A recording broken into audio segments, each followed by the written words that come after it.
Judul pertama kita kali ini adalah tentang vektor. Oke, yang pertama tujuan pembelajaran kita ada dua. Yang pertama mengidentifikasi operasi hitung vektor dengan menggunakan bermacam-macam metode. Kemudian yang kedua, mengidentifikasi komponen vektor dan menggambarkan vektor. Oke, yang pertama yang akan kita bahas adalah mengenai besaran skalar dan besaran vektor. Jadi ini merupakan fundamental bagi teman-teman semua untuk memahami apa itu vektor. Oke, yang pertama yang kita bahas adalah apa pengertian besaran skalar.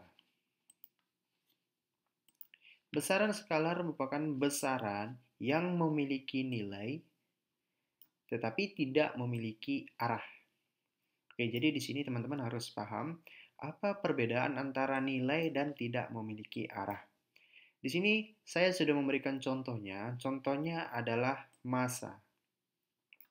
Oke, misalkan di sini kita memiliki beras yang beratnya 10 kg, berarti beras ini memiliki nilai yaitu nilai berat. Ya, nilai beratnya adalah 10 kg. Kemudian kita timbang. Ya, menghasilkan nilai 10 kg. Tetapi beras yang memiliki 10 kg ini tidak memiliki arah. Atau secara otomatisnya kita buat dia tidak bergerak atau statis. Ya, jadi pengertian besaran skalar adalah besaran yang memiliki nilai tetapi tidak memiliki arah. Masih banyak contoh dari besaran skalar, silakan teman-teman search sendiri di buku atau di internet ya. Kemudian kita membahas mengenai besaran vektor. Besaran vektor adalah besaran yang memiliki nilai dan mempunyai arah. Jadi perbedaan antara skalar dan vektor bisa kita lihat ya. Perbedaannya ketika di mempunyai arah atau tidak. Sedangkan besaran skalar tadi memiliki nilai tetapi tidak memiliki arah. Namun besaran vektor adalah besaran yang memiliki nilai dan memiliki arah. Contohnya adalah energi potensial. Bisa kita lihat di sini. Di sini saya buat simulasinya bahwa gajah ini memiliki nilai berat atau nilai massa. Kemudian gajah ini dia bergerak dari atas ke bawah. Berarti ada nilai arahnya. Nilai arahnya adalah dari atas hingga ke bawah. Jadi ada proses pergerakan yang terjadi. Dan itu merupakan nilai besaran vektor. Dan masih banyak contoh besaran vektor. Silahkan teman-teman sendiri mencari sehingga teman-teman paham semuanya secara menyeluruh apa saja contoh-contoh dari besaran skalar dan besaran vektor. Di sini saya menjelaskan secara umum saja. Jadi di sini kita menemukan konsep fisika pertama di materi kita yang pertama mengenai vektor bahwa besaran skalar adalah besaran yang hanya mempunyai nilai saja tetapi tidak mempunyai arah. Sementara itu besaran vektor adalah besaran yang mempunyai nilai dan arah. Ini merupakan salah satu konsep di materi bab kita yang pertama. Oke, kita lanjut ke subbab berikutnya. Bagaimana cara menggambarkan vektor? Oke, vektor di sini saya sudah membuat konsep sederhana bagaimana cara menggambarkan vektor. Vektor merupakan garis panjang, ya, dan garis panjang ini dibutuhkan anak panah. Ya, jelasnya seperti ini. Di sini kita memiliki anak panah. O merupakan titik tangkap vektor. Sedangkan B merupakan ujung vektor. OB adalah besar vektor. Dan OB juga arah dari vektor. Oke, coba kita simulasikan dalam bentuk nilai.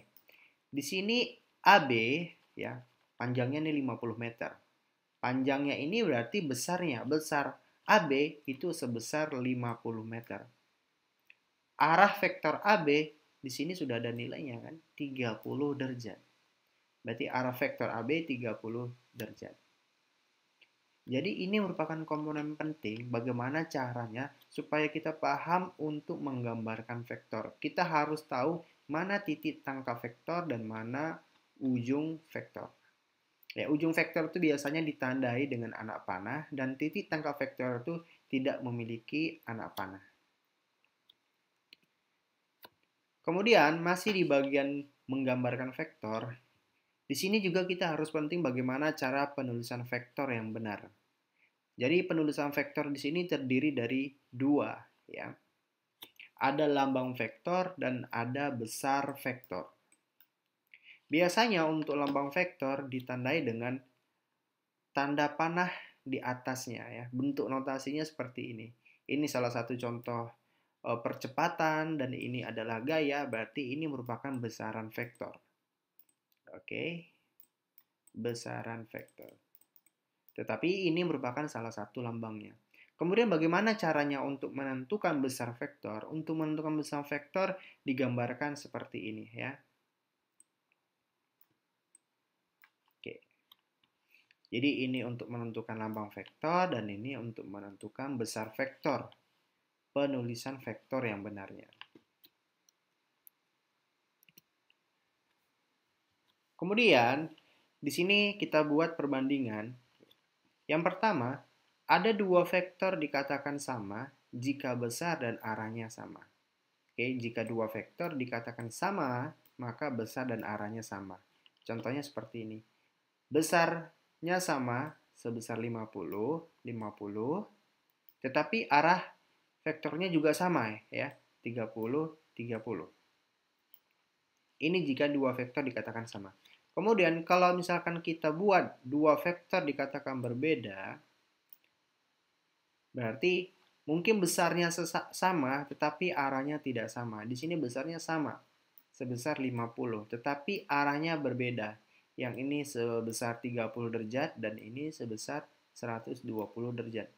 Berarti dua vektor ini tidak sama, walaupun nilai besarnya sama. Oke, jadi teman-teman harus paham apa perbedaan antara besar vektor dengan arah vektor.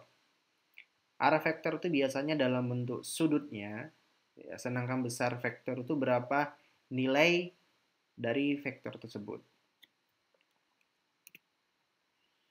Oke, kita masuk ke penjumlahan dan pengurangan vektor.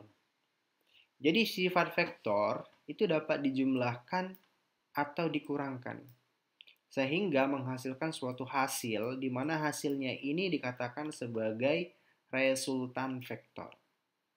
Jadi ada beberapa metode yang kita gunakan untuk menentukan penjumlahan dan pengurangan vektor. Oke, yang pertama yang akan kita bahas adalah penjumlahan vektor dengan metode segitiga. Oke, di sini kita sudah memiliki vektor A dan vektor B dengan arah yang berbeda. Oke, kemudian kita harus menggambarkan, ya, harus menggambarkan vektor A dan vektor B sehingga membentuk suatu segitiga. Oke, vektor A ke kanan, kemudian vektor B arahnya ke atas, ya. Dan ini merupakan titik tangkapnya, kemudian yang ini ujung vektornya. Kemudian kita tarik sehingga ini merupakan nilai resultannya. Berarti penjumlahan resultannya adalah A ditambah B. Oke, kemudian perlu dipahami, untuk nilai B negatifnya, maka berlawanan arah vektor B. Jika arah vektor B ke atas bernilai positif, berarti nilai negatifnya berlawanan arahnya. Berarti ini merupakan nilai vektor B negatif. Sama seperti vektor A. Jika vektor A ke kanan adalah nilainya positif, berarti untuk vektor A bernilai negatif adalah berlawanan dari arah vektor A. Berarti arahnya ke kiri. Ya, dan ini kondisional tergantung dari jenis soalnya. Berarti ini arah vektor A negatif. Ya, tergantung dari jenis soalnya. Kemudian di sini kita buat ke dalam bentuk contoh soalnya. Dua vektor A dan B di mana vektor A memiliki besar 12 Newton ke arah kanan dan vektor B dengan besar 5 Newton ke arah kanan seperti pada gambar berikut. Ini merupakan vektor A dan ini vektor B. Tentukan besar kedua vektor tersebut jika kita jumlahkan dengan metode segitiga. Oke, Di sini lebih mudahnya kita urutkan saja per abjad ya, A dan B. Kita mulai dari vektor A. Ini merupakan vektor A dan ini titik tangkapnya. Kemudian kita mulai lagi dari vektor B. Vektor B arah ke bawah. Oke. Jadi bentuknya seperti ini. Ini vektor A dan ini vektor B. Kita kasih tanda notasinya yang menyatakan ini adalah vektor. Kemudian kita tarik garis resultannya. Dan ini merupakan garis resultannya. Berarti resultannya adalah besarnya vektor A ditambah besarnya vektor B. Vektor A tadi nilainya adalah 12. 12 ditambah vektor B nilainya adalah 5. Berarti hasil penjumlahan resultan antara vektor A dan vektor B itu adalah 17 Newton. Jadi ini sebenarnya masih cukup mudah untuk dikerjakan oleh teman-teman semua. Jadi di sini kita harus paham mengenai bagaimana cara menggambarkan vektor. Dan di sini kita belum mencari besar resultan ya. Kita baru mencari hasil penjumlahan vektor. Nanti akan kita bahas bagaimana cara mencari hasil atau besar dari resultannya. Oke, kemudian kita masuk metode yang kedua, penjumlahan vektor dengan metode jajar genjang. Di sini kita memiliki vektor A dan vektor B, kemudian kita gambarkan sehingga menghasilkan suatu metode yang gambarnya seperti jajar genjang. Kemudian untuk menarik nilai resultannya itu pas dari titik O-nya kita tarik. Kita tarik ke atas sehingga terbentuk jajar genjang. Ya. Dan penjumlahan resultannya ya. Jadi vektor A tetap sama vektor A ditambah vektor B. Ini metode jajar genjang. Kemudian, penjumlahan vektor dengan metode poligon atau segi banyak. Ya. Jadi di sini ada vektor yang lebih dari satu atau lebih dari dua. Itu namanya metode poligon atau segi banyak. Di sini saya buatkan contohnya adalah 3. Ada vektor A, ada vektor B, dan vektor C. Bagaimana cara menggambarkannya? Sederhananya adalah kita mulai saja dari abjadnya. Abjad A, B, dan C kita sesuaikan. Di sini kita buat nilai resultannya penjumlahan semuanya. Ya. Tadi di awal sudah dijelaskan bahwa ini memiliki nilai positif dan negatif. Ya. Ini nilai positifnya ke kanan, berarti nilai negatifnya ke kiri. Ya. Berarti kalau misalkan nilai B ini positifnya ke atas, berarti nilai negatifnya ke bawah. Kalau nilai C-nya positifnya ke atas, berarti C-nya juga ke bawah. Sekarang kita ambil penjumlahannya saja. Ya. Vektor A, ini merupakan vektor A, tanda panah. Kemudian kita mulai lagi dari vektor B, yang ini merupakan titik tangkapnya. Kita masukkan ke sini, menghasilkan vektor B, dan ini ujung vektor B. Kemudian kita masukkan vektor C. Ya. Kalau kita tarik, nah inilah nilai penjumlahan resultan pada metode poligon. Ya. Berarti ini resultannya vektor A ditambah vektor B ditambah vektor C. Ini penjumlahan vektor dengan metode poligon. Konsepnya sama seperti yang di awal tadi. Kita harus tahu bagaimana cara menggambarkan vektor. Oke, kemudian tadi kita sudah membahas mengenai penjumlahan vektor pada metode jajar genjang. Dan sekarang untuk memahami bagaimana pengurangannya sama. Berarti kalau misalkan kita buat pengurangannya, berarti nilai B ini kan tadi sudah kita anggap nilainya positif. Ya. Nilai A sudah positif. Kemudian kalau kita gambarkan dengan metode jajar genjang menghasilkan nilai pengurangan, berarti vektor B ini nilai negatifnya adalah ke bawah. Nah, berarti ini merupakan nilai vektor B negatifnya. Nilai vektor B negatif. Sedangkan A nilai vektor negatifnya dia ke kiri. Jadi teman-teman harus paham nih bagaimana vektor itu nilainya positif dan nilainya negatif. Kalau kita gambarkan antara vektor A positif dengan vektor B negatif dengan metode jajar genjang, berarti arahnya seperti ini. Ini vektor A ke kanan, Kemudian yang ini vektor B negatifnya ke bawah. Ya, berarti di sini ujung vektor. Kita tarik di antara kedua vektor dari titik O itu yang merupakan titik tangkap dan menghasilkan nilai resultannya. A tadi nilainya positif, vektor A, dan vektor B negatif. Jadi pengurangan vektornya besar vektor A dikurangi besar vektor B. Jadi ini konsep pengurangan vektor metode jajar genjang. Oke, kemudian sekarang kita masuk bagaimana cara menentukan besar resultan vektor dengan menggunakan rumus kosinus. Jadi mudahnya kita untuk menentukan berapa besar resultan itu dengan menggunakan rumus kosinus. Karena lebih mudah dipahami dan lebih cepat kita menyelesaikan persamaannya. Oke, misalkan di sini ya, dari metode jajar genjang tadi nilai resultannya di sini ya. Tapi di sini kita tidak membahas penjumlahan dan pengurangan vektornya, tetapi kita membahas bagaimana hasil dari nilai resultannya. Untuk menentukan hasil dari nilai resultannya, itu persamaannya adalah A kuadrat ditambah B kuadrat ditambah 2AB cos alfa. Ya, ini persamaan yang pertama. Oke. Kemudian persamaan yang kedua yang hubungannya mengenai sudutnya, ya, dan sudut dan nilai besar vektornya. Persamaannya adalah R per sin alfa sama dengan B per sin theta sama dengan Al per sin alfa dikurang theta. Ya. Jadi ini ada dua persamaan yang harus dipahami oleh teman-teman semuanya. A merupakan besar vektor A, berarti yang besar vektor A di sini. Ini merupakan besar vektor A. B merupakan besar vektor B. Yang ini merupakan besar vektor B. Ya. Kemudian R merupakan besar resultan antara vektor A dan B. Ini vektor A dan vektor B, dan ini merupakan nilai resultannya. Ya. Untuk mudahnya, coba kita bahas contoh soal berikut. Dua buah vektor A dan B masing-masing membentuk sudut 60 derajat satu sama lain.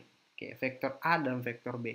Misalkan kita buat yang ini yang merupakan vektor A dan yang ini vektor B. Ini vektor B, yang ini vektor A. Dan membentuk sudut 60 derajat. Jika panjang kedua vektor adalah 5 dan 3 satuan, ini sesuai berurutan ya, berarti yang ini A, yang ini yang B. Berarti yang A ini adalah 5 satuan, yang B adalah 3 satuan. Berarti kalau itu, seperti itu, ini terlalu kepanjangan ya. Kita pendekkan dulu.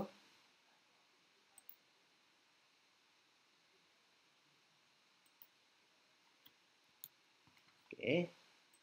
Panjangnya adalah 3 satuan.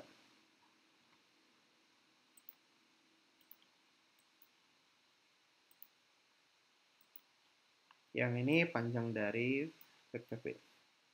Maka resultan kedua vektor tersebut adalah kita ingin mencari berapa hasil dari nilai resultannya. Kalau kita ingin menggunakan metode jajar genjang, berarti kita tarik di antara kedua vektor A dan vektor B sehingga menghasilkan gambar seperti jajar genjang ya. Katakanlah gambarnya seperti ini ya. Gambarnya kurang terlalu bagus, tetapi hasilnya seperti ini ya. Oke. Kemudian langsung kita masukkan persamaannya, berarti R sama dengan akar A kuadrat ditambah B kuadrat ditambah 2AB cos alfa. Nilai A besarnya adalah 5 ya. Berarti akar 5 kuadrat ditambah B itu nilainya adalah 3 kuadrat ditambah 2 dikalikan 5 dikalikan 3 dikalikan cos 60. Oke, kemudian kita selesaikan. 5 kuadrat ini adalah 25, kemudian 3 kuadrat 9, ditambah 2 kali 5, 10. 10 kali 3, 30. Ya, 30 dikalikan cos 60 adalah 1/2.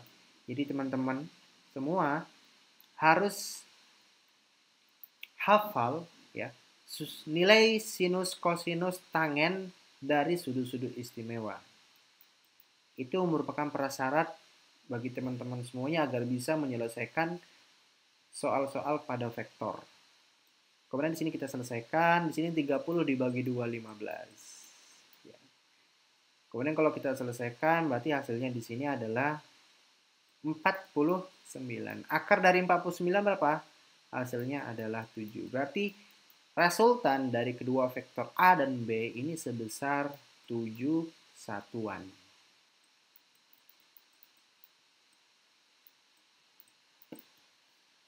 Oke, baik. Video part yang pertama ini semoga bisa dipahami oleh teman-teman semua secara konseptual dan secara persamaannya. Jadi bagi teman-teman yang masih belum paham, silahkan tulis di kolom komentar. Saya tutup dan saya akhiri. Terima kasih.